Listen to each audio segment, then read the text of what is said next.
profesor Miguel Ángel, buenas noches. Mi nombre es Susan Palma Mariscal. Yo voy a empezar la exposición con la pregunta número uno. En vista del contexto económico actual, si usted tuviera que definir las dos causas principales de la inflación desbordada por fuera del rango de la meta, desde la oferta y la demanda agregada, ¿cuáles serían?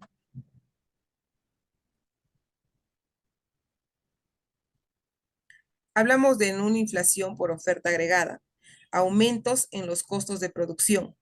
Si los costos de producción para las empresas aumentan significativamente, por ejemplo, debido a los incrementos de los precios, las materias primas, los salarios o energía en las empresas pueden trasladar estos costos mayores a los precios de los bienes y servicios. Esto se traduce en una inflación por oferta. ¿Quiénes serían perjudicados? Aquí sería el consumidor, ya que los precios van a incrementarse al consumidor.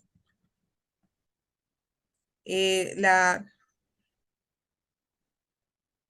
la devaluación de la moneda. Si, si la moneda nacional se deprecia frente a otras monedas, los bienes importados se vuelven más costosos. Esto puede llevar a un aumento de los precios internos de los bienes importados y, en consecuencia, a una inflación de la oferta. ¿Esto qué quiere decir? Que nuestra moneda, a comparación de la moneda extranjera, que es el dólar, sería perjudicada. Un déficit. En la inflación por demanda agregada, la demanda excesiva. En cuanto a la demanda agregada, el gasto total en bienes y servicios supera la capacidad productiva de la economía, se genera presión al alza de precios.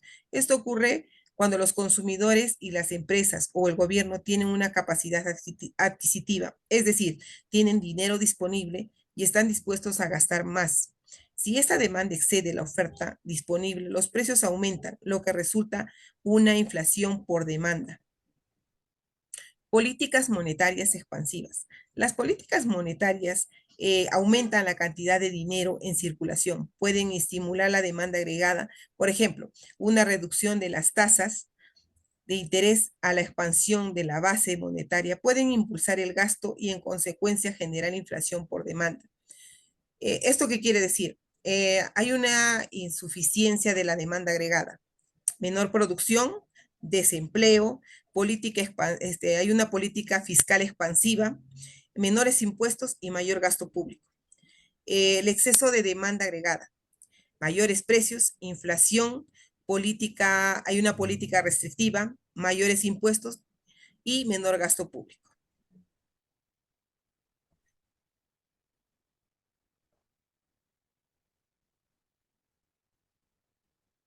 Bien, pasamos con la segunda pregunta docente. Mi nombre es Mamani Zulkarlidia. La pregunta es, ¿sería prudente seguir manteniendo una política fiscal agresiva? La presión tributaria, bajos impactos, tendría este escenario sobre los mercados.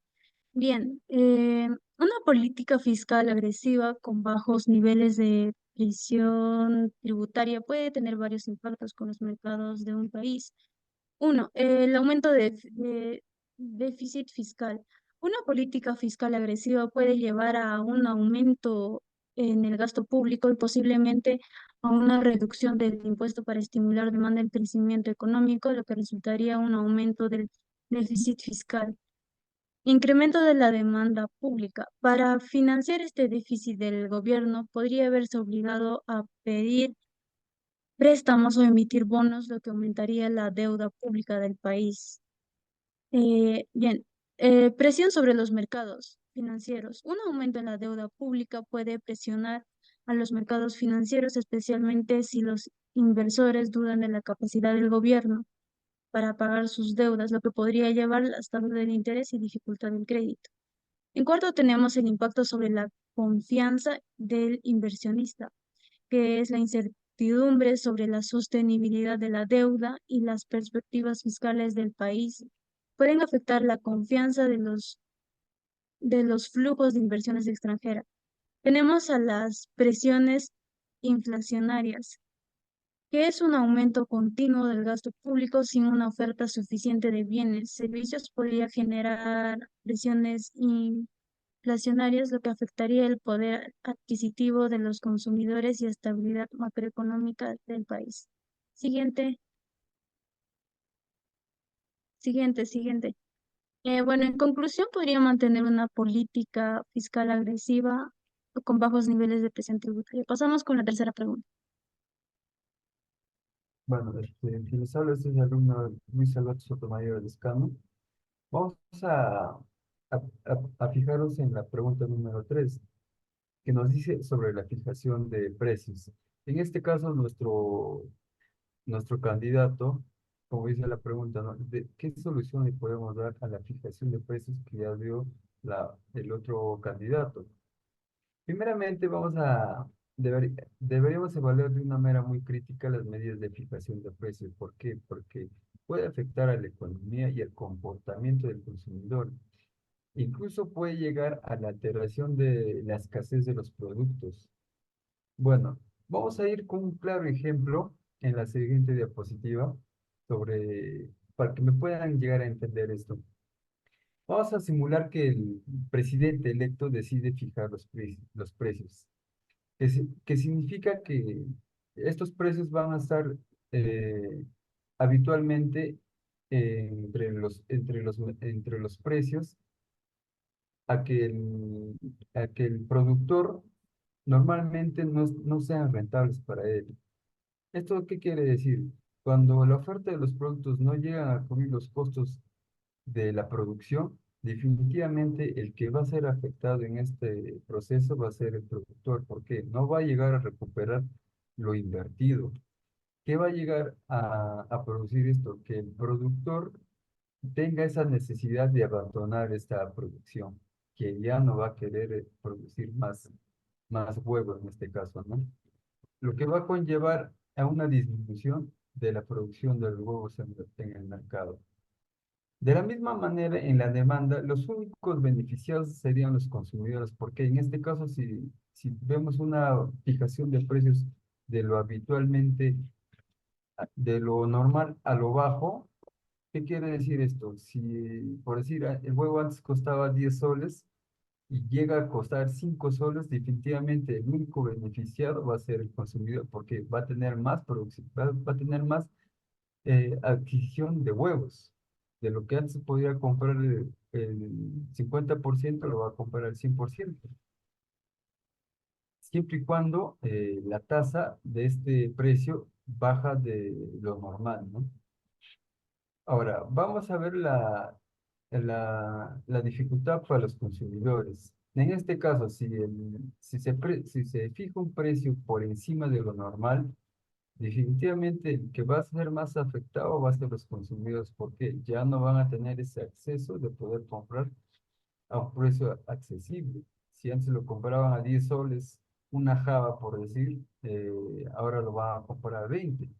Entonces, esto no va a ser un beneficio para los consumidores. Finalmente, podemos decir que la combinación de una reducción en la oferta y un aumento en la demanda podría llevarnos a una escasez de huevos en el mercado, dando a entender que la fijación de precios en el mercado podría generar escasez, alteración en el mercado y afectar a los productores, como también al consumidor. Bueno, esa es la tercera pregunta. Continuamos con la cuarta pregunta. ¿Sería prudente adoptar las medidas de presión tributarias agresivas establecidas por el contrincante, así como la injerencia en la política monetaria del Banco de Reserva del Perú? ¿Qué efectos tendrían estas decisiones sobre la oferta en un mercado específico? Justifica tu respuesta utilizando un ejemplo de un mercado o un bien en concreto.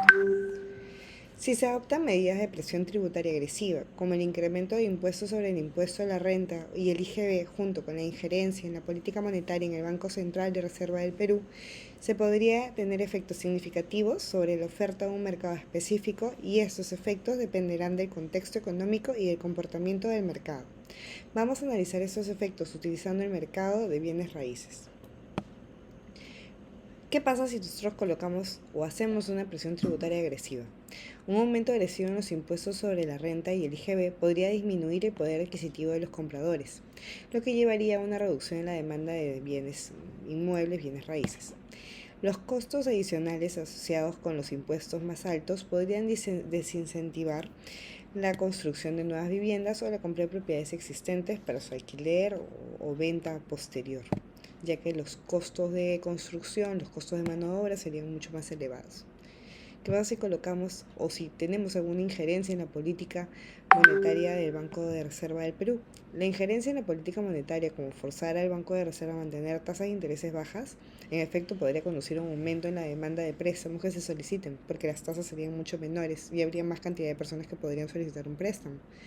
Esto podría originar una mayor actividad en el mercado de bienes raíces a corto plazo, porque mucha gente va a tener el dinero para darle inicial, para poder comprarlo, para poder hipotecarlo, ya que más personas, claro, podrían acceder a estos créditos, pero a largo plazo esta política podría llevar a una burbuja inmobiliaria, ya que el aumento de la demanda no estaría respaldado por un crecimiento sostenido en los ingresos o en la economía en general.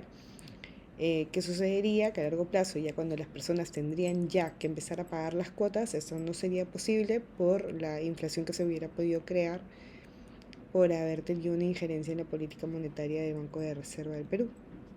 En conclusión, si se adoptan estas medidas, podríamos ver una disminución en la oferta de bienes raíces a largo plazo, debido a la reducción en la inversión y la actividad en el sector, especialmente si no se equilibra con políticas que fomenten la inversión y producción.